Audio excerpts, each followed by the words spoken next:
including my humble self standing here, all the politicians in northern Nigeria in the last 15 years, we should be held accountable to what is happening in northern Nigeria in terms of poverty, unemployment, lack of education, lack of security.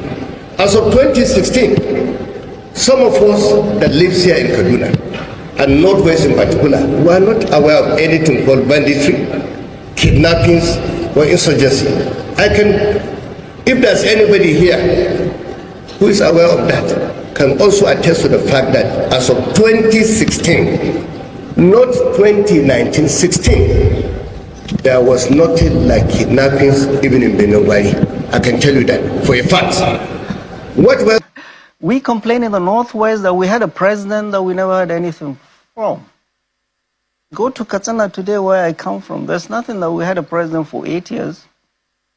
The Northwest, let him tell us what he's done. He couldn't even complete the Abuja to Kano highway for 8 years. How more neglectful can that be? The same thing that the governor of the Northeast is saying. They say, in fact, in terms of infrastructure, the economic corridors have been abandoned. Absolutely. In terms of road network, in terms of railway construction. I mean, what has been happening so much that it looks like this has happened over the years without anybody. Could it be the insurgency that has ravaged that region, that has destroyed all of this infrastructure? Or that region has been like that for years? No, I'm not, and I'm not minimizing the issues that the governors are raising. The Northeast, because of Boko Haram, has literally been devastated. You sit down with senior military officers that were there, that fought in the field, they will tell you, this is not what we would wish for any region.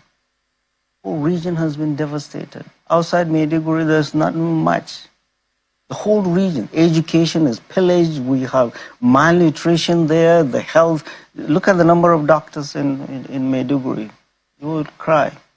The region has suffered the devastation of Boko Haram, and that is what we are seeing here. And that's exactly what is translating in the Northwest. The region has been in a mess for now 15 years, fighting a war for 15 years. No region can sustain what the Northeast has gone through. The question is, what have the governors been doing? What do they do? Now governors are awash with money after removal of subsidy. How have they been taking care of the issues of the people? Education, health. They went to Bauchi and they inaugurated the mansion of the government house, as if that's the priority of people of Bauchi. Governors are awash with money and their priorities are messed up. The reality is, in the north, not only the northeast, three major problems: ravaging insecurity, excruciating poverty, and hunger. It's all over the region. Do you think that Nnamdi Kanu and IPOB were clearly responsible and still responsible for the insecurity that pervades in the southeast? Is Nnamdi Kanu the only separatist we have in this country? Don't you know about Showun? Don't you know about what is happening in the north, southwest, everywhere? We have those who feel genuinely that they are being undermined in a country that they are not taking part of. And they are saying, listen, we need a change. Nnamdi Kanu, if you look at what the courts have said, the courts have not said that Nnamdi Kanu is a criminal. We have 3 existing judgments, one from High Court, one from Court of Appeal. Even the Supreme Court have adjudicated and even said that the rendition, he's kidnapped from Kenya to Nigeria, is an illegal rendition. So the world courts have said so too, that you do not illegally rendition anybody. We have processes. I work for Interpol. If you have any problem with anybody, you inform Interpol. Interpol has its SOP. It has its standard operating procedure. Now, that is not a problem. The problem is that we have a country where there is inequality, where there is the desire for a group of people to suppress unduly another group. And those who raise their heads up and say, this is wrong, they are being branded all kinds of names. They are being branded all kinds of things. Nnamdi Kanu, is he the only one who is saying that he requires self-determination? He's not the only one. then he's the only one who is in detention. So I do not think that Nnamdi Kanu is the problem. But I know that his continuous detention is a problem. The continuous illegal detention of Nnamdi Kanu is a problem. It is not his detention, his process. No, it is his detention. We have all the various levels of the courts of law have indicated that the process is a wrong process. In fact, the very basic thing government used initially in renditing him illegally into the country, which is that he jumped bail. The Court of Appeal said he didn't jump no bail. He was running for his life. This terrorism, this banditry, this carnage, it's not just happening by mistake. It's a multi-billion-dollar industry. A multi-billion dollar industry because it takes a lot of money on defense budget. It has a lot to do with the sale of drugs. It has a lot to do with mining and illegal bunkering and illegal and illicit mining. And look at the areas that are generally affected by this. Take the Northeast, for instance. In the Northeast, you have the blue diamond. That is a strategic mineral. You have oil at the Chad Basin that is being explored right now, but illegally. You have Zamfara. If you go to Zamfara, Zamfara has more gold than Ghana. Zamfara's gold is being traded in Dubai and other parts of the country. There is a market called Nigerian gold in Dubai. Go and check. So who is doing this mining? Most times they are the governors, the people in power. They are the ones doing it in connivance. In connivance with foreign mercenaries. Can you remember? Have we forgotten when they said there is a no-fly zone in Zamfara? Why should there be a no-fly zone? There isn't even an airport in Zamfara. But aircrafts land and they take off from Zamfara. And let me tell you something else. In Zamfara, every container that comes from China ends up in Zamfara. You know why? Because in Zamfara, the soil in Zamfara has all the strategic minerals that you can think of. So when the containers come in from China, they land they end in Zamfara, and a bag of Zamfara soil is today sold at 5,000.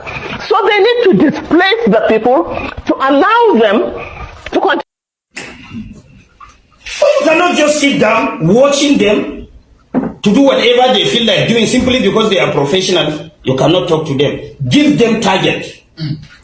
During Jonathan, we brought mercenaries. They were about to finish Boko Haram. But because of our complacency and personal aggrandizement and personal interest, we asked them to go back. And we are still battling with the issue. I was in Borno State as a member of a state House of Assembly when the mercenaries were in Borno. There were less than 30. They operate in a place like this. Everybody with a laptop before him, observing what is happening in the bush. The moment they discover an enclave, they will be able to identify how many weapons do they have, what kind of weapons are they using, how many AK-47 do they have, how many explosives do they have. They will take only 3 or 4 people in a chopper, go and clear everything. They will snap pictures before clearing them and bring back exhibit. We are about to finish it. And because of interest, personal interest, that if we allow mercenaries to finish this thing, we are not going to get anything. How much was the bill given by the mercenaries? Even Russia is employing mercenaries to fight for them, isn't it? Are we stronger than Russia? Is there anything wrong if you can bring somebody that can fight for you? There's nothing wrong in that.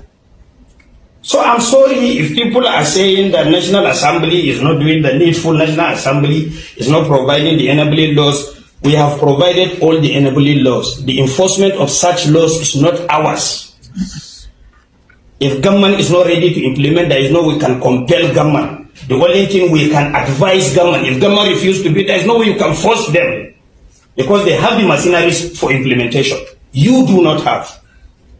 The northern elite are the #1 problem that Nigerians have. I stop pointing finger at a point, but I'll point finger in this video. The reason why Nigeria is in this mess that we are today is caused by the northern elite. The reason why there is scarcity of food in Nigeria is the northern elite. The reason why Nigeria is overpopulated is the northern elite. The reason why we keep having bad governance, bad leaders in Nigeria is the northern elite. The reason why Nigeria is being disrespected all over the world is the northern elite. If you are not corrupt, northern elite will not select you. If you cannot dance to their tune, you have problem with northern elite. That is why Igbo and other tribe in Nigeria, we have continue to have problem with the northern elite. And that is why I did not like Tinubu. That is why Tinubu we continue to have problem with the northern. I'm not saying Tinubu is taking care of the country. No.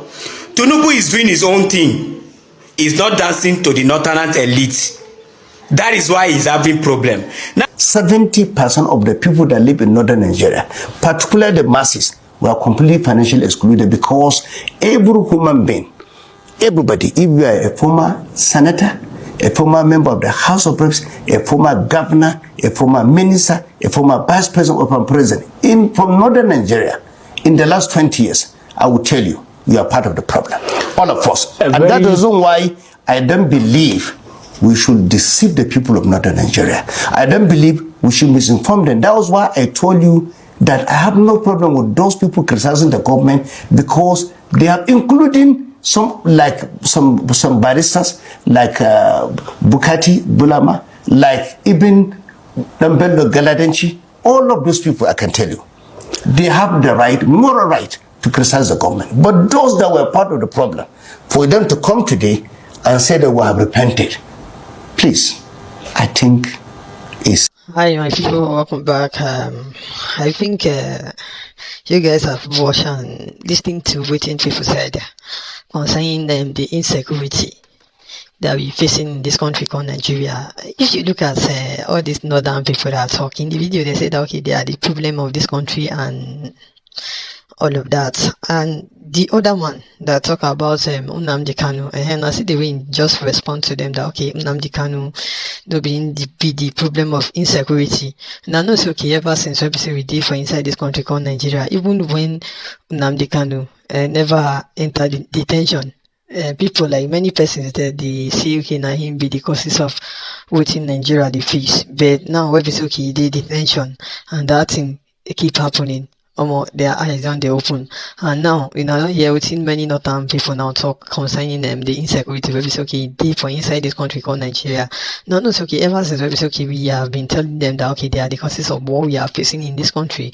Many of them are seeing that they are not the problem, but now the leaders now have come out to quote them wrong now. As you can see and you are listening to what their leaders said about how insecurity come to this country. So that is why we see that okay, this country where we see we diva, nothing go feel like carry us together. So as one. So now we see on years now, if not get anything where we see now to concerning this matter, where we see okay they go on for year, make una drop on for inside comment section.